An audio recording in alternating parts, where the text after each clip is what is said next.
Good evening students. तो last lecture अंदर આપણે સામાન્ય લાઇસોઝોમ વિશે વાત કરેલી હતી કે શું બેઝિક માહિતી આપણી પાસે હતી ને આપણે નીટમાં શું જોયું, બરાબર। તો આજે આપણે નવી એક અંગિકાની શરૂઆત કરીએ। આપણે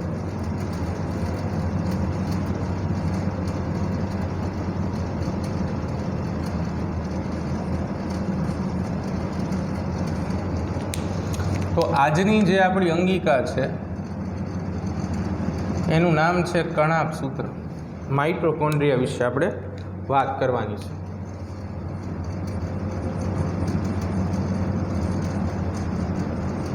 ગઈકાલે તમને કીધેલું હતું કે અંગિકાના નામની સાથે એના જે ઉપનામ છે એ પણ આપણે યાદ રાખવા પડશે। તો કણાપ સૂત્રનું બીજું નામ છે કોષનું પાવર હાઉસ, ઉર્જાઘર અથવા શક્તિઘર, એટલે કે પાવર હાઉસ ઓફ સેલ, કોષનું ઉર્જાઘર એટલે કણાપ સૂત્ર પોતે, બરાબર છે। તો કણાપ સૂત્ર જે છે એ સ્વયં બેવડાતી અંગિકા છે। સૌથી પહેલો પોઈન્ટ,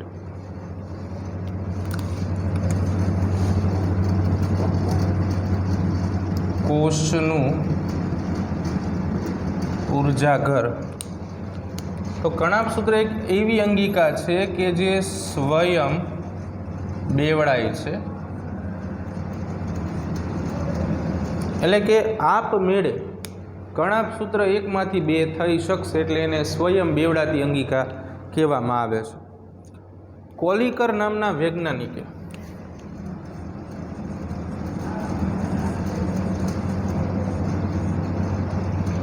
સૌ પ્રથમ કણાપ સૂત્રનું અવલોકન કર્યું હતું।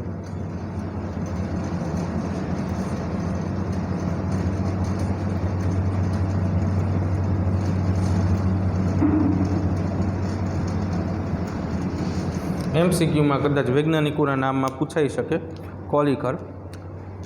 બીજા નંબર ઉપર બીજા વૈજ્ઞાનિક બેન્ડા નામના વૈજ્ઞાનિકે કણાપ સૂત્ર નામ આપ્યું।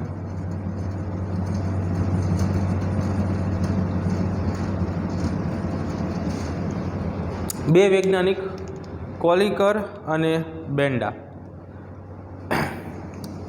કિંગ્સબર્ગ ત્રીજા વૈજ્ઞાનિક।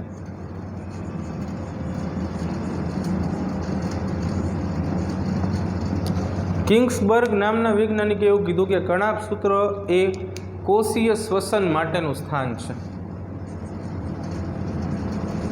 કણાપ સૂત્રને કોષીય શ્વસન માટેનું સ્થાન દર્શાવ્યું। કોષીય શ્વસન ખાસ કરીને જે કે આપણે 14મું ચેપ્ટર ભણી ગયા છીએ વનસ્પતિઓમાં શ્વસનમાં, એમાં આપણે ભણેલા છીએ કે કોષીય શ્વસન શું છે। તો કે જે કંઈ શ્વાસ્ય પદાર્થ છે એ શ્વાસ્ય પદાર્થનું જ્યારે આપણે દહન કરીએ છીએ તો દહન થવાથી શું થાય છે, આપણને ઉર્જા પ્રાપ્ત થાય છે, અને આ ઉર્જાથી કોષની ઘણી બધી ક્રિયાઓ થાય છે। કોષની ઘણી બધી ક્રિયાઓ આ ઉર્જા દ્વારા થઈ શકે છે। તો કોષની અંદર આ ક્રિયા થાય છે જેમાંથી શ્વાસ્ય પદાર્થનું દહન થઈને ઉર્જા મળે છે। આ બધી ક્રિયાઓ કણાપ સૂત્રમાં થશે। એટલા માટે કિંગ્સબર્ગ નામના વૈજ્ઞાનિકે આ જે કણાપ સૂત્ર છે એને કોષીય શ્વસન માટેનું સ્થાન કીધું। આલ્ટમાન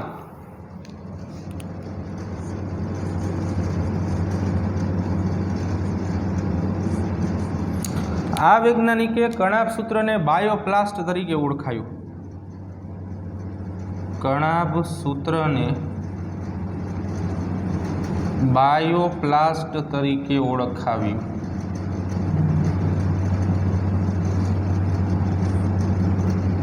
બાયોપ્લાસ્ટ, બરાબર। બીજું કણાપ સૂત્રના બીજા પણ નામ છે બાયોપ્લાસ્ટ, એક આપણે ઓલરેડી લખ્યું જ છે।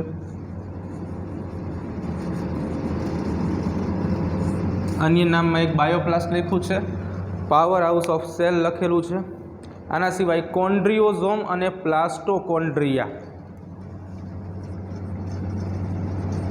કોન્ડ્રીયોઝોમ અને પ્લાસ્ટોકોન્ડ્રિયા. બરાબર, આ બંને નામ પણ તમે અહીંયા એડ કરી શકો છો. બરાબર, ઉપર આપણે લખ્યા છે, અહીંયા લખતા નથી. બીજું કે કણાભ સૂત્રની લાક્ષણિકતા અથવા તેની વિશેષતા શું છે?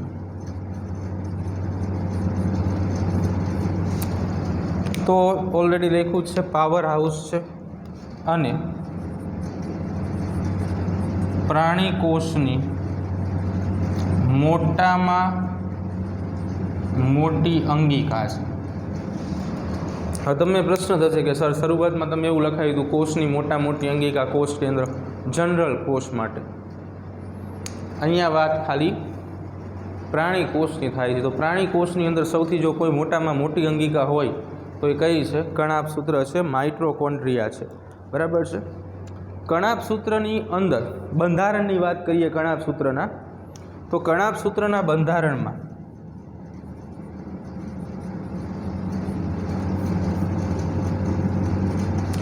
70% પ્રોટીન ઘટકો અને 30% લિપિડ ઘટકો આવેલા હોય.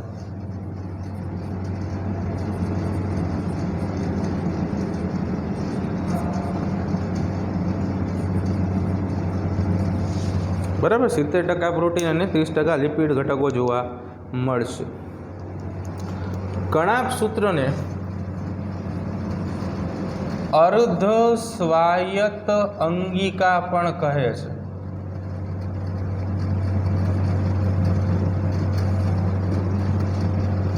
શું નામ આપ્યું છે?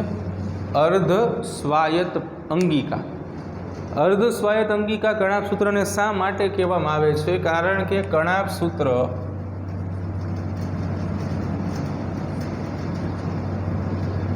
પોતાનું પ્રોટીન જાતે બનાવે છે.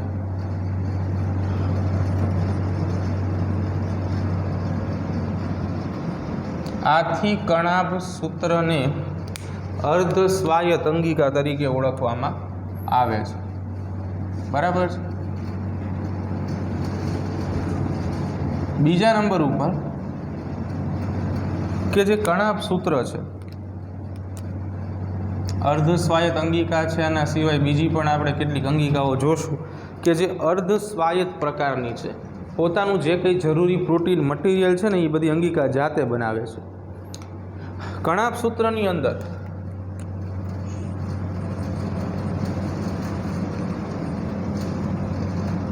રિબોફ્લેવિન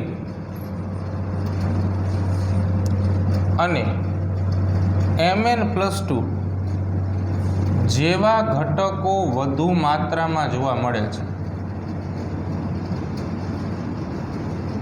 રિબોફ્લેવિન વિટામિન છે, Mn+2, મેગ્નીઝ આયન, આવા ઘટકો જે છે એ વધુ માત્રામાં તમને જોવા મળશે. બરાબર છે.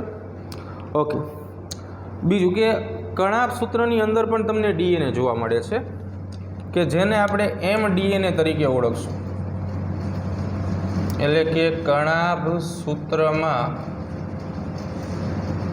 જોવા મળતા DNA ને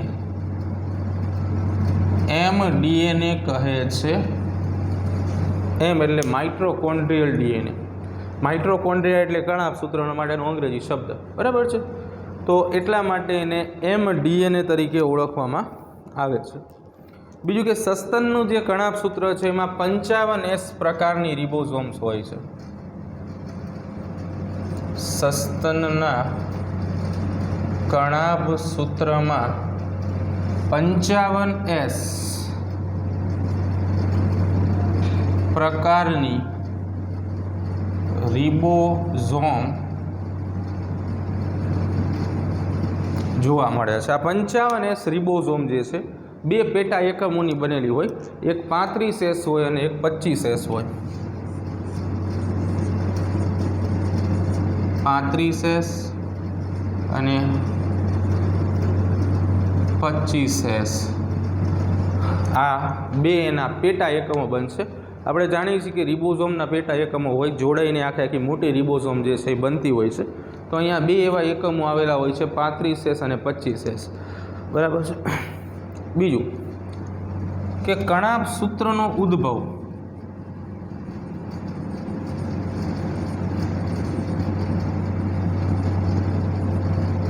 પૂર્વ અસ્તિત્વ ધરાવતા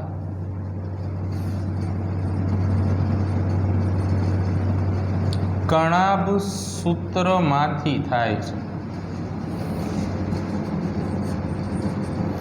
પૂર્વ અસ્તિત્વ ધરાવતા કણાભ સૂત્રનો અર્થ એવો થાય પહેલા રહેલા અથવા તો જૂના કણાભ સૂત્રમાંથી।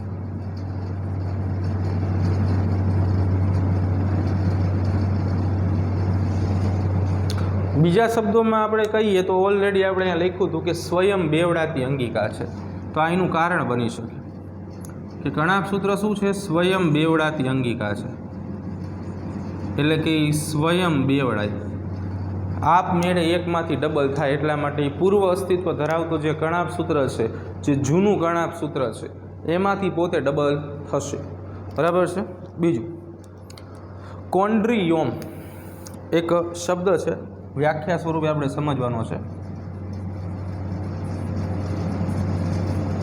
કોન્ડ્રીયોમ, તો કોન્ડ્રીયોમ શું છે? કોષની અંદર જેટલા પણ કણાભ સૂત્ર હોય ને એમને સંયુક્ત રીતે આપણે કોન્ડ્રીયોમ તરીકે ઓળખશું। કોષમાં આવેલ તમામ કણાભ સૂત્રને સંયુક્ત રીતે કોન્ડ્રીયોમ કહે છે।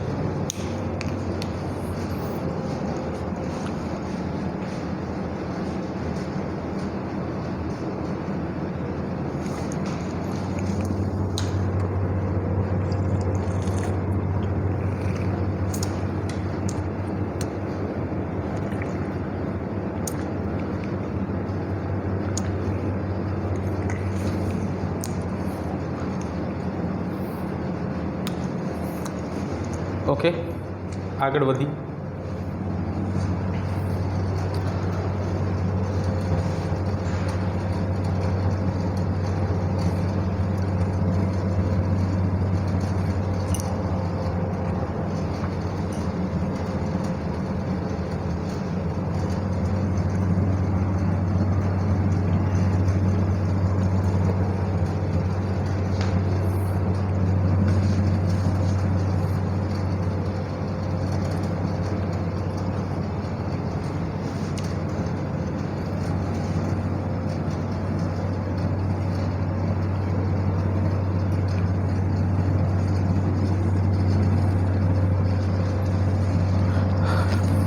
નવી અંગિકા વિશે ચર્ચા કરીએ આપણે। તો આગળ આપણે ચર્ચા કરવાની છે રસધાનીની।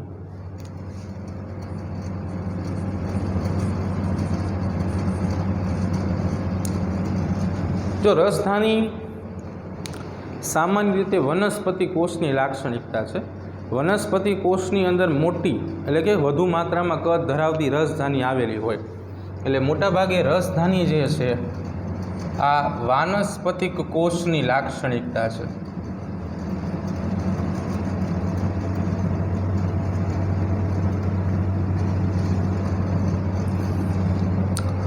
રસધાનીની અંદર જે ધાની રસ આવેલો હોય છે વધુ માત્રામાં પાણી ધરાવે છે, કેટલાક આયનો ધરાવે છે, જે આપણને એનસીઈઆરટીની બુકમાં ઓલરેડી આપ્યું જ છે। તો આ જે ધાની રસ છે એ ખાસ કરીને વનસ્પતિને આશ્રુતિ સંબંધિત સમસ્યાઓ સામે લડવા માટે ઉપયોગી બને છે। પણ અહીંયા આપણે અન્ય રસધાનીઓના પ્રકારો જોવાના છે।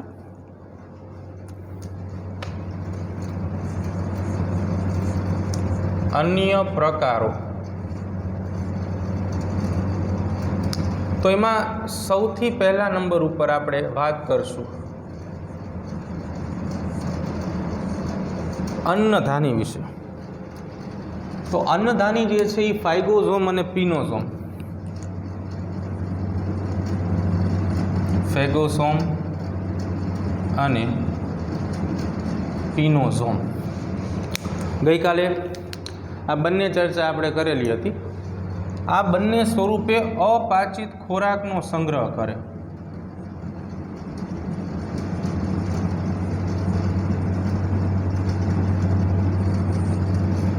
ઘન ભક્ષણ, પ્રવાહી ભક્ષણ આપણે જોઈ ગયા છીએ એટલે આ બંને ક્રિયાઓ દર્શાવશે અન્નધાની.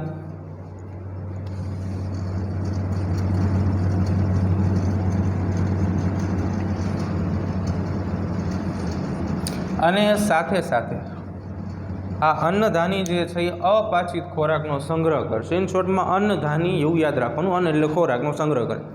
અપાચિત ખોરાકનો અર્થ આપણે એવો સમજવાનો છે અહીંયા કે આપણે શરીરમાં ઘણું બધું પોષક ઘટકો જે છે એ દાખલ કરતા હોય છે. બધો ખોરાક જે છે એ પચી જતો નથી અને પચી ગયેલો બધો ખોરાક ઉપયોગમાં પણ આવતો નથી, જે આપણે પાચન અને અભિશોષણમાં સમજી ગયા છે. તો ઇન શોર્ટમાં શું છે કે જે ખોરાક નથી પચ્યો અથવા તો જે ખોરાક ઉપયોગમાં નથી લેવાનો એવો વધારાનો સંગ્રહિત ખોરાક જે છે ને એ અન્નધાનીમાં સ્ટોર થાય. એટલે અપાચિત ઘટકો જે છે એનો સંગ્રહ અહીંયા થશે. બીજા નંબર ઉપર બીજી ધાની જોઈએ તો આંકુંચક રસધાની.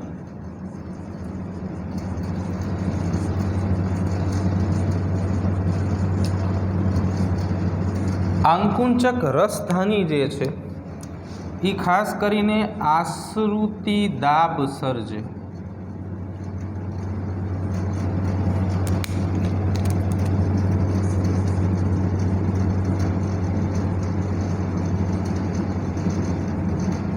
ઓસ્મોટિક પ્રેશર કહેવાય, ઓપી કહેવાય. આ ઓપી પબજીનું ઓપી નથી, બરાબર છે. આશ્રુતિ દાબ સર્જે, જેના કારણે કોષને આશ્રુતિ સંબંધિત સમસ્યાઓ જે છે એનો સામનો કરવો પડે નહીં. અને વાયુમય રસધાનીઓ આ ત્રીજો એનો પ્રકાર છે કે જે ખાસ કરીને બીજીએ એટલે કે બ્લુ, ગ્રીન, આલ્ગી, નીલ, હરિત, લીલમાં જોવા મળશે અને પ્રકાશ સંશ્લેષી બેક્ટેરિયામાં પણ જોવા મળશે. જો કે બીજી એને ઘણી વખત પ્રકાશ સંશ્લેષી બેક્ટેરિયા પણ કહેવામાં આવે છે. એટલે પ્રકાશ સંશ્લેષણ દર્શાવતા બેક્ટેરિયા.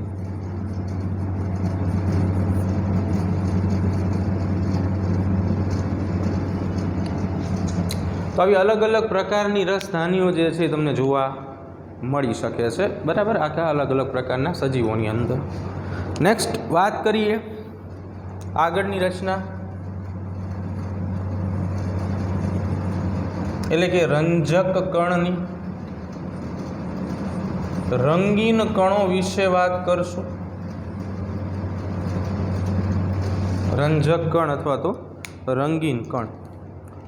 તો જે રંજક કણ છે મુખ્યત્વે બે પ્રકારના હોય છે. એમાં પહેલાં ક્રોમેટોપ્લાસ્ટ અને બીજું છે લ્યુકોપ્લાસ્ટ.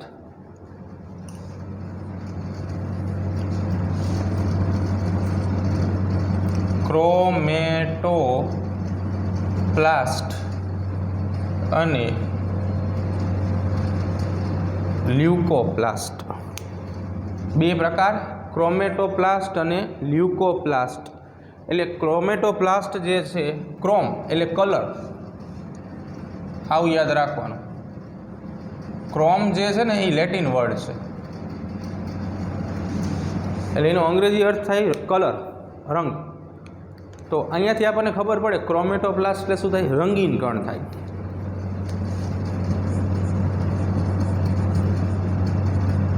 લ્યુકોપ્લાસ્ટ એટલે એનું ઊંધું,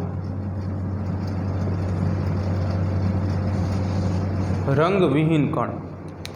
તો જે રંગીન કણ છે ને એ રંગ ધરાવશે અને રંગવિહીન કણ જે છે એ રંગ ધરાવશે નહીં, બરાબર છે. આ જે છે એ રંગ ધરાવે અને આ જે છે એ રંગ ધરાવે નહીં. તો ક્રોમેટોપ્લાસ્ટની અંદર હવે આપણે વાત કરવાની છે કે ભાઈ ક્રોમેટોપ્લાસ્ટ જે છે એની અંદર કોનો કોનો સમાવેશ થશે. તો ક્રોમેટોપ્લાસ્ટની અંદર ઘણા બધા રંગીન કણો આપણે સમજવાના છે, જેમ કે ક્લોરોપ્લાસ્ટ.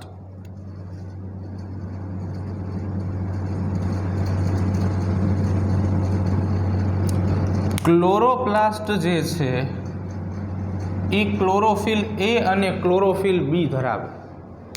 ક્લોરોફિલ એ અને ક્લોરોફિલ બી બંને રંજક દ્રવ્ય છે, રંજક દ્રવ્ય છે, કલરફુલ દ્રવ્ય છે. એટલે ક્લોરોપ્લાસ્ટનું કામ છે. ક્લોરોપ્લાસ્ટ એટલે આપણે હરિતકણ જેને કહીએ છીએ ગુજરાતીમાં, બરાબર છે. બીજા નંબર ઉપર ફિયોપ્લાસ્ટ.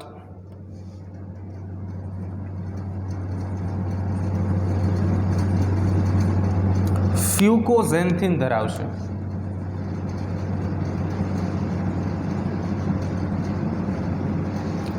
ફિઓપ્લાસ્ટ. ત્રીજા નંબર ઉપર રોડોપ્લાસ્ટ.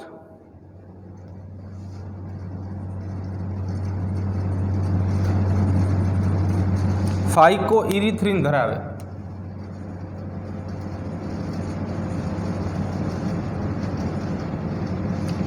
બરાબર, લાલ રંગ દર્શાવશે.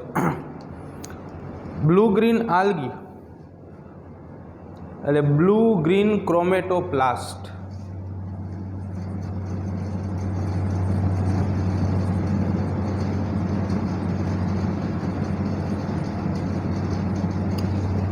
જો બ્લુ એટલે કે વાદળી પણ છે, ગ્રીન એટલે કે લીલા પણ છે. જે ફાઇકોઇરેથ્રિન કેરોટીનોઇડ્સ અને ફાઇકોઇરેથ્રિન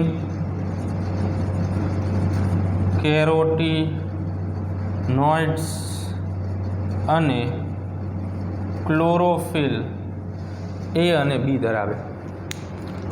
મોટાભાગે ક્રોમેટોપ્લાસ્ટ જે છે એ રંગ આપવાની સાથે સાથે પ્રકાશ સંશ્લેષણની ક્રિયામાં પણ ઉપયોગી છે.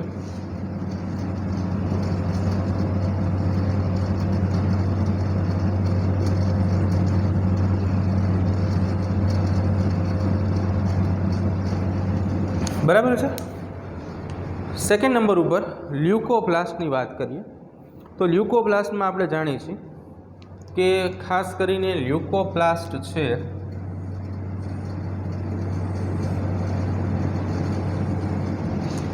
એની અંદર મંડકણ અથવા તો સ્ટાર્ચ કણ, તેલ કણ અથવા તો મેદ કણ અને સમિતાયા કણ આવા અલગ અલગ પ્રકારના કણ આવેલા હોય. રંગવિહીન કણ જે છે એ ખોરાકી ઘટકોના સંગ્રહણ સાથે સંકળાયેલ રચના છે.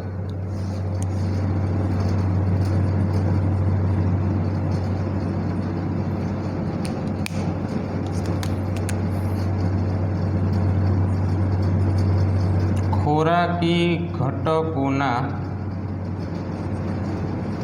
સંગ્રહણની ક્રિયા સાથે સંકળાયેલ રચના છે. મંડકણ સ્ટાર્ચ કણ એટલે કે સ્ટાર્ચનો સંગ્રહ કરતા કણો.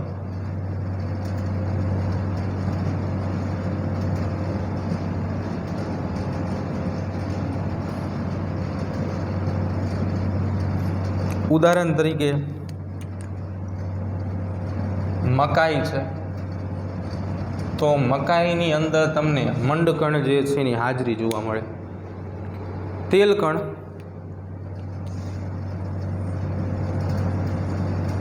તૈલી અથવા તો મેદીય ઘટકોનો સંગ્રહ કરતા કણો. ઉદાહરણ છે કોઈ તેલીબિયા તમે લઈ લો, મગફળી છે તો એની અંદર તમને આવા તેલ કણની હાજરી જોવા મળે. સમિતાયા કણ પ્રોટીનમય ઘટકોનો સંગ્રહ કરે.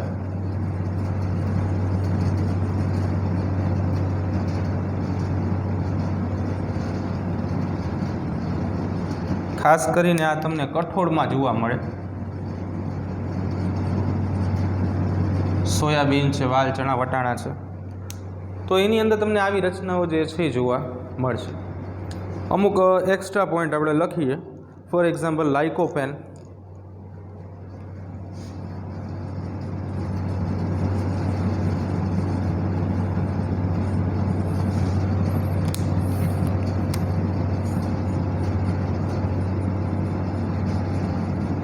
ઘણી વખત લાઇકોપીને કહેવાય, બે સાચું જ છે. મરચાં અને ટામેટામાં જે રંગ મળે છે એને આભારી છે. મરચાં અને ટમેટામાં મળતા રંગ માટે જવાબદાર છે. બરાબર છે. લાલ મરચાં, લીલા મરચાં એ બે માટેના જે કલર છે એના માટે લાઇકોપેન જે છે રંજક દ્રવ્ય જવાબદાર છે. એન્થોફ્લોર, એન્થોફ્લોર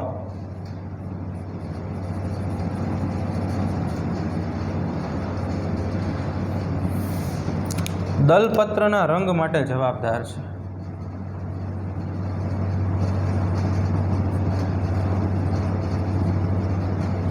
જે પુષ્પીય ભાગોના દલપત્ર છે, રંગીન પત્રો છે, એના જે કંઈ રંગ છે એ રંગ માટે એન્થ્રોક્લોર જે છે જવાબદાર છે. અને આવો દલપત્રનો જ્યારે વાદળી રંગ આવે તો એના માટે એન્થ્રોસાયનિન જવાબદાર છે.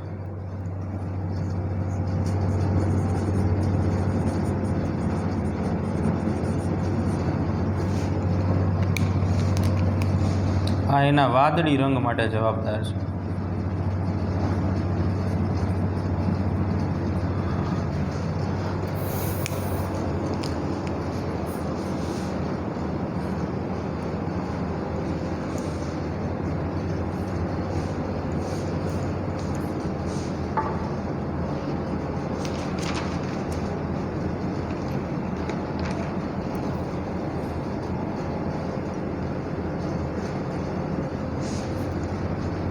ઓકે, આગળ જઈએ. આગળની રચના જોઈએ. નવી અંગિકાની શરૂઆત કરીએ.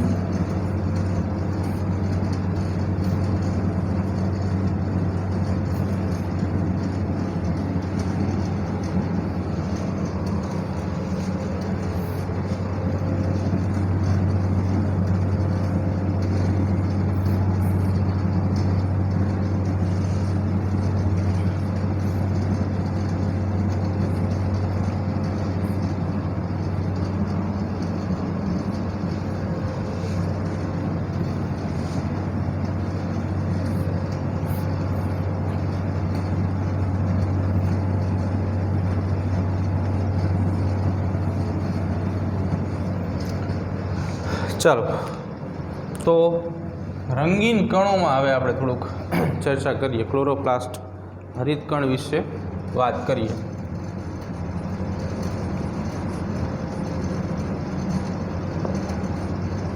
હરિતકણ તો હરિતકણ મોટાભાગે વનસ્પતિના લીલા અંગોમાં જોવા મળે. બરાબર છે. એટલે સૌથી પહેલાં આપણે સ્થાનનું નોટ ડાઉન કરીએ.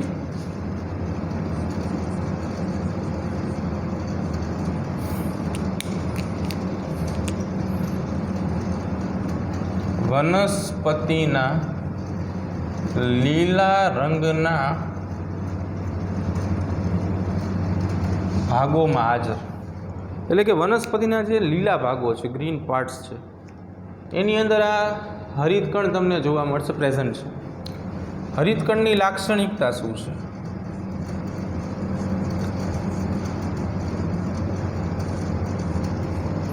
તો હરિતકણની લાક્ષણિકતા એવી છે કે વનસ્પતિ કોષની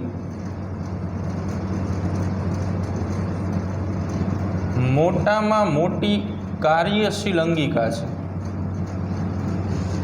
રસધાની કદ રોકે છે, એ બાઉન્ડ્રી છે, લાઇનઅપ છે, આ અંગિકા છે. બીજું કે બીજી લાક્ષણિકતા શું છે એની? આ તો પહેલી લાક્ષણિકતા આપણે જોઈ. તો સ્વયં બેવડાતી અંગિકા છે. સ્વયં બેવડાતી અંગિકા. આના પહેલાં આપણે કણાપ સૂત્ર જોઈ હતું, યાદ હોય તો આજે જ જોઈ. સ્વયં બેવડાતી અંગિકા શું છે હવે તમે મારી કરતાં સારી રીતે સમજાવી શકો છો કે આપમેળે એકમાંથી બે બને.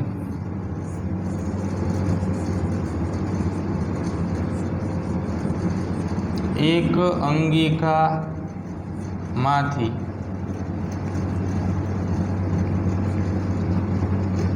બે અંગિકાઓ બને. એટલે કે આમાં પણ આપણે કહી શકાય કે જે હરિતકણનું સર્જન છે ને એ પૂર્વ હરિતકણ અથવા તો જૂના હરિતકણોમાંથી થાય છે. બરાબર છે. હરિતકણની અંદર રિબોઝોમનો પ્રકાર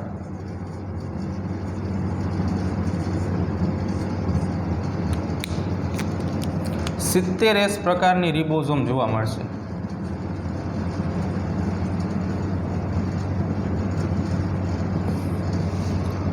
બીજું કે કાર્ય.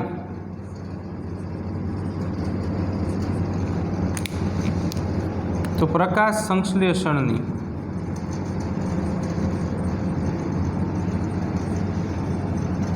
ક્રિયા કરવાનું કામ કરે છે. પ્રકાશ સંશ્લેષણ ફોટોસિન્થેસિસ જે છે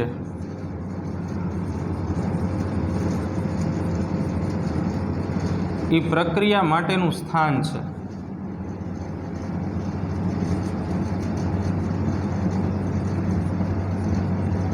હરિતકણ. પર્ણોની અંદર હરિતકણોની સંખ્યા અલગ અલગ હોય અને એ પ્રકાશ સંશ્લેષણની ક્રિયાશીલતા પર આધાર રાખતી હોય. બરાબર. જો આમાં લખાવા જઈએ તો આપણે ઘણી બધી માહિતીઓ લખાવી શકાય છે, પણ છોકરાઓ ઘણું બધું આપણને ટેક્સ્ટ બુકમાં આપેલું છે. તો બેટર એ જ છે કે થોડું વધારે જે છે ને, જે કંઈ માહિતી થોડી વધારે છે એ જ આપણે લખીએ. હવે આની અંદર આપણે થાઇલેકોઇડ, ગ્રેના, ગ્રેનમ, આંતરગ્રેનમ પટલ આ બધાનો ઉલ્લેખ કરી શકાય એવું નથી, પણ એ બધું શું છે ઓલરેડી આપણને ટેક્સ્ટ બુકમાં આપેલું છે, આપણે વાંચેલું પણ છે ને આપણે જાણી પણ છીએ કે એ બધું શું કહેવા માગે છે. બરાબર. એટલે બને એટલું જે કામનું છે અને એક્સ્ટ્રા ઇન્ફોર્મેશન છે એ આપણે લખાવશું, જેના કારણે તમને વાંચવામાં સરળતા રહે. ઓલું શું ઢગલાબંધ વાંચવું પડે ને થોડુંક વાંચવું પડે, ઘણું બધું વાંચવું પણ એ ક્વોલિટી વગરનું હોય એ નકામું છે, પણ થોડું વાંચવું પણ ક્વોલિટીવાળું વાંચવું એ કામનું છે. બરાબર છે. એટલે થોડુંક આપણે એટલું બધું થોડુંક નથી લખાવતા કે 2 લાઇનમાં આખી અંગિકા પૂરી કરી નાખીએ. ઇટ્સ બરાબર વેરિયેબલ એમ ટૂંકમાં. ચાલો, બીજું શું છે કે હરિતકણની અંદર એવી કઈ રચના છે કે જેના કારણે પ્રકાશ સંશ્લેષણની ક્રિયા કરવાનું કામ કરે છે, અથવા તો એનો લીલો રંગ જે છે, વનસ્પતિને કેમ હરિતકણ લીલો રંગ આપે છે? તો હરિતકણની અંદર આવેલા રંજક દ્રવ્યો એના માટે જવાબદાર છે. તો હરિતકણ ઘણા બધા રંજક દ્રવ્યો ધરાવે છે.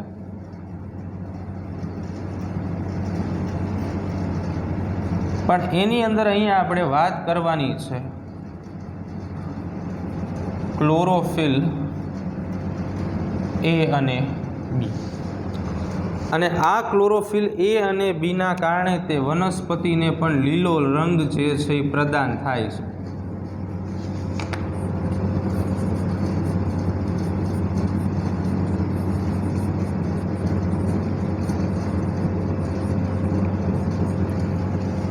લીલી વનસ્પતિ હોય ને એમાં ગ્રોથ બહુ ઝડપથી થતો હોય. કેમ? હરિતકણની સંખ્યા વધારે હોય.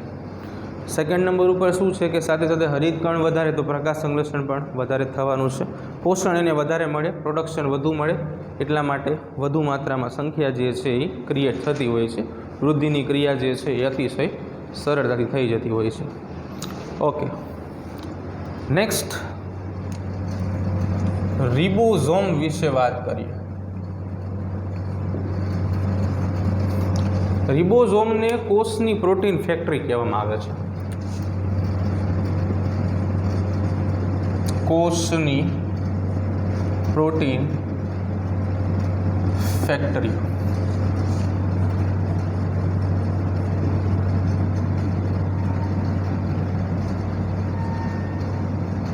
Protein factory of cell. તો રિબોઝોમ જે છે આપણે ઓલરેડી લખેલું છે કે ભાઈ બહુ નાનામાં નાની, એટલે સૌથી નાનામાં નાની અંગિકા છે.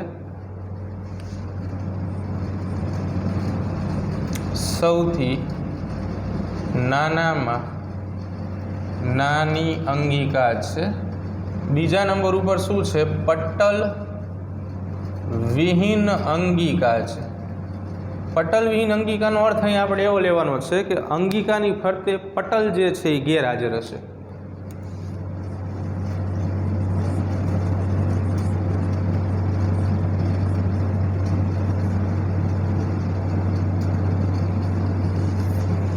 પટલ જે ઉપર આવરણ આવેલું હોય, લેયર આવેલું હોય, એ પટલ જે છે એ શું થશે?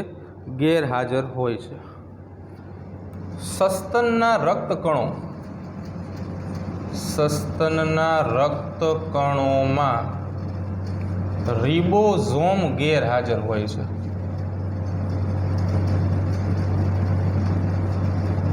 એટલે કે સસ્તનના રક્તકણોમાં રિબોઝોમ તમને જોવા મળશે નહીં. રિબોઝોમની શું થશે? ગેરહાજરી તમને જોવા મળશે. ઓકે. જ્યોર્જ પેલાડે વૈજ્ઞાનિક છે.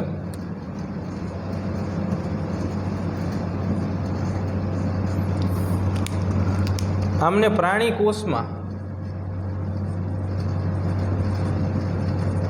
રિબોઝોમની શોધ કરેલી.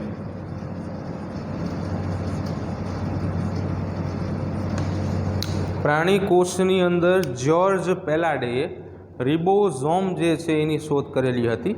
બરાબર છે. અને એની માહિતી આપેલી હતી. આથી એને પેલેડે કણ પણ કહેવામાં આવે છે. રિબોઝોમને આથી પેલેડે કણ પણ કહે છે.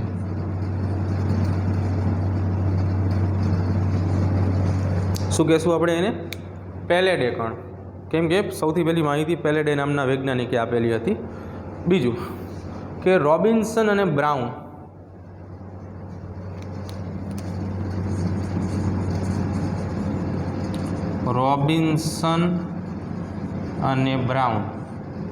આ બંને વૈજ્ઞાનિકોએ વનસ્પતિ કોષમાં રિબોઝોમની શોધ કરી.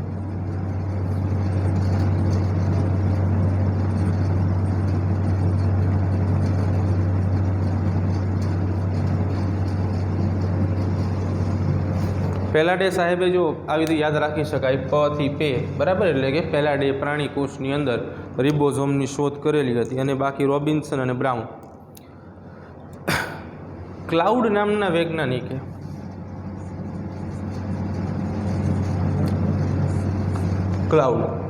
ક્લાઉડ નામના વૈજ્ઞાનિકે એને માઇક્રોઝોમ નામ આપ્યું હતું, સૂક્ષ્મ હોવાના કારણે.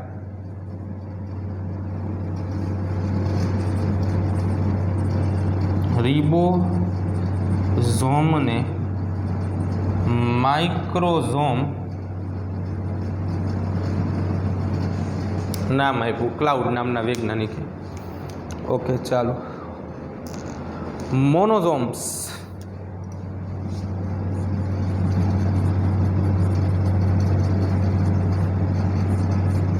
તો જે પ્રોકેરિયોટિક સજીવો છે,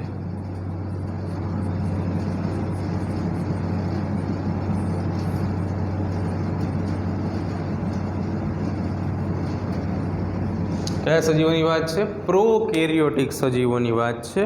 તો એ પ્રોકેરિયોટિક સજીવોની અંદર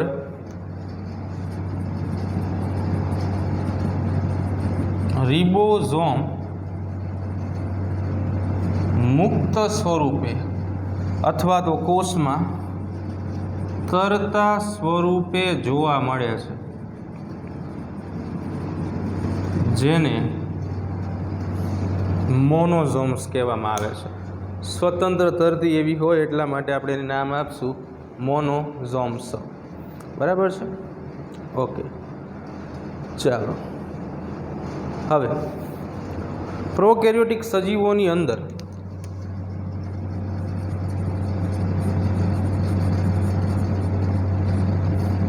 અને બીજા નંબર ઉપર યુકેરિયોટિક સજીવની અંદર. પ્રોકેરિયોટિકની અંદર 70 પ્રકારની રિબોઝોમ્સ હોય અને યુકેરિયોટિકની અંદર 80. પ્રોકેરિયોટિક આદિકોષ કેન્દ્રી સજીવો,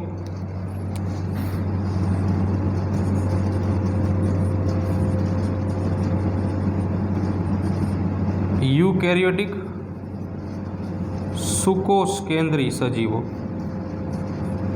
રિબોઝોમ્સના પેટા એકમો હોય. એ પેટા એકમોને જોડવા માટે Mg+2 આવશ્યક છે.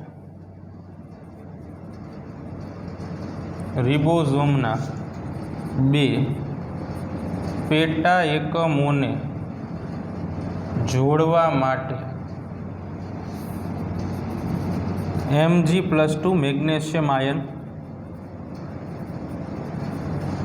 આવશ્યક છે.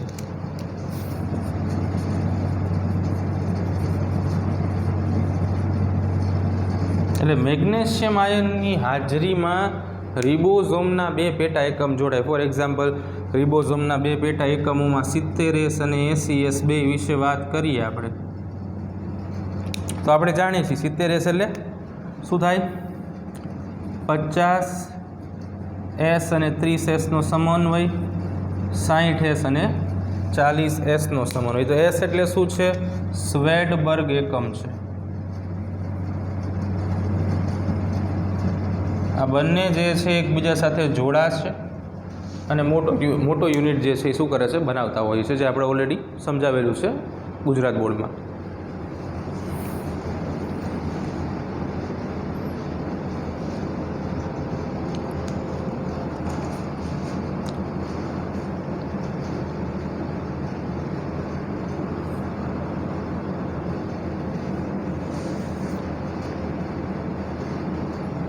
ઓકે, ચાલો.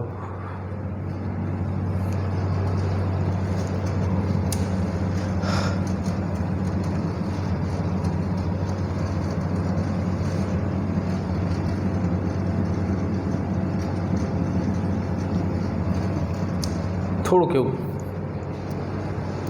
લઈ લઈએ. તો હવે કોષરસ કંકાલ વિશે વાત કરીએ. સામાન્ય કેટલીક માહિતી છે કોષરસ કંકાલ વિશેની.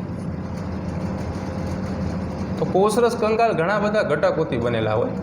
એમાં આપણે ખાલી આટલું જ યાદ રાખવાનું છે કે સૂક્ષ્મ તંતુ, આ સૂક્ષ્મ તંતુની શોધ જે છે એ પેલ્વિસ નામના વૈજ્ઞાનિક દ્વારા થઈ હતી.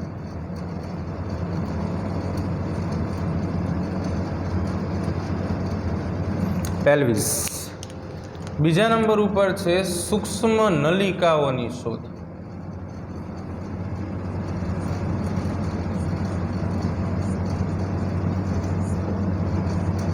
તો સૂક્ષ્મ નલિકાની શોધ જે છે એ ડિરોબટીસ અને ફ્રેન્ચિસ નામના વૈજ્ઞાનિક દ્વારા થઈ હતી. બીજું કે અહીંયા જે મધ્યવર્તી તંતુઓ બનેલા છે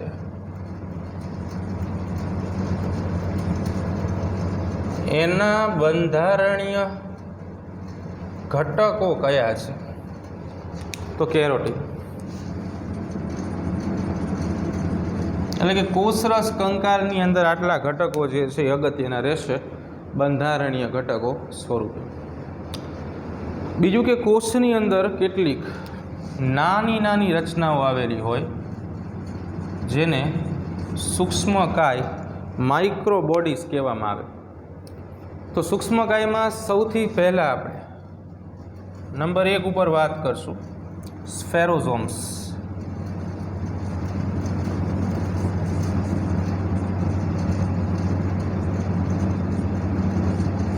તો સ્ફેરોઝોમ્સ જે છે એના શોધક પેરનર હતા.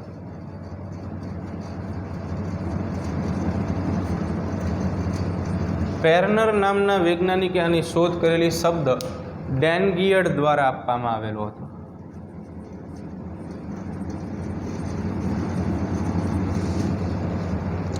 સ્ફેરોઝોમ્સ શું છે એની આપણે વાત કરવાની છે. તો સ્ફેરોઝોમ જે છે એની ઉત્પત્તિ અંતઃકોષ રસ ઝાડમાંથી થાય છે.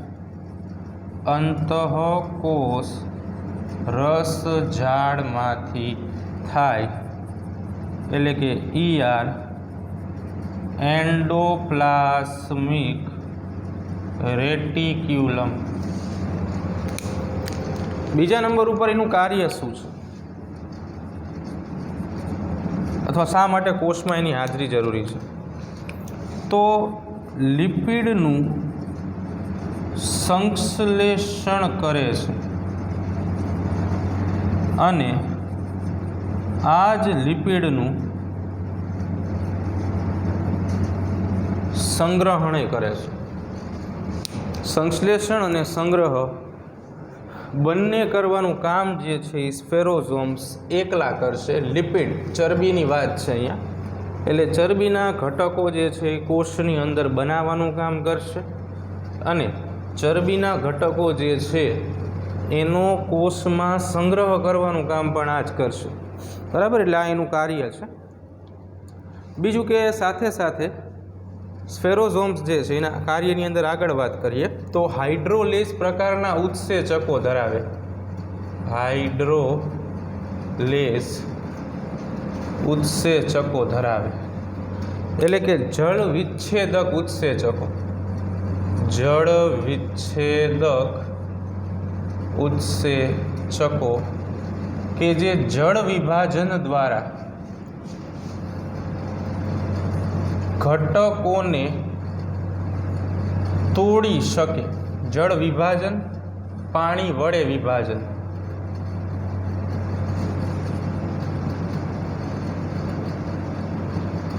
એને આપણે જળ વિભાજનની ક્રિયા કહીશું. તો હાઇડ્રોલેઝ પ્રકારના ઉત્સેચકો ધરાવે. આને એક ઉપનામ આપવામાં આવે છે વનસ્પતિ કોષના. વનસ્પતિ કોષોમાં જોવા મળે. લાઇસોઝોમ તરીકે ઓળખાય સ્ફેરોઝોમ્સ, બરાબર. એટલે વનસ્પતિ કોષના લાઇસોઝોમ્સ, કારણ કે લાઇસોઝોમ્સ એટલા માટે કહેવામાં આવે છે વનસ્પતિ કોષના કારણ કે આવા ઉત્સેચકોની હાજરી છે. લાઇસોઝોમમાં પણ આ જ રચના જે છે આપણને જોવા મળે છે. પેરોક્સિઝોમ નેક્સ્ટ અને લાસ્ટ. પેરોક્સિઝોમ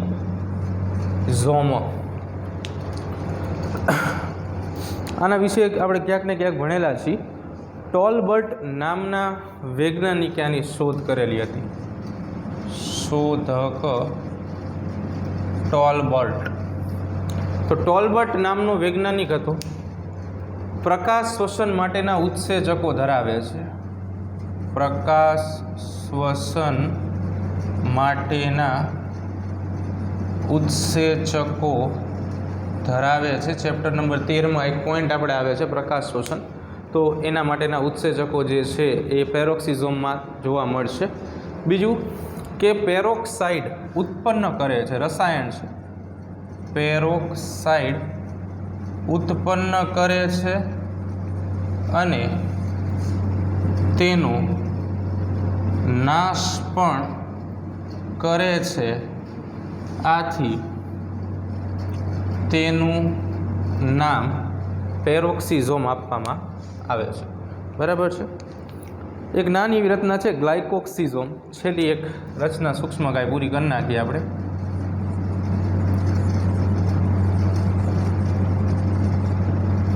બે પોઈન્ટ જેવા છે. ગ્લાયોક્સિઝોમ શું છે તો કે બીવર અને બ્રાઇડેન બીચ. બ્રીવર અને બાઇડેન બીચ આ બંને વૈજ્ઞાનિકોએ એની શોધ કરેલી હતી. બે વૈજ્ઞાનિકો, બ્રીવર અને બાઇડેન બીચ. ફેટી એસિડના ઓક્સિડેશન માટે જવાબદાર છે. કાર્ય, સૌથી પહેલું કાર્ય શું છે તો કે ફેટી એસિડનું ઓક્સિડેશન દર્શાવે અને સાથોસાથ ચરબીનું કાર્બોદિતમાં રૂપાંતરણ પણ કરે છે. ચરબીનું રૂપાંતરણ કાર્બોદિતમાં કરે એટલે કે ચરબી જે છે એનું કન્વર્ઝન શર્કરામાં કરવા માટે સક્ષમ છે ગ્લાયકોક્સિઝોમ, બરાબર છે. બીજું કે પ્રાણી કોષમાં આનો અભાવ જોવા મળે છે.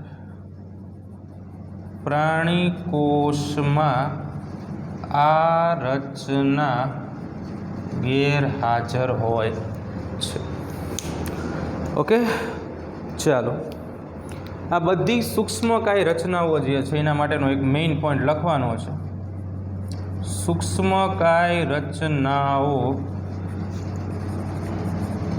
એક વડું પટલ ધરાવે છે.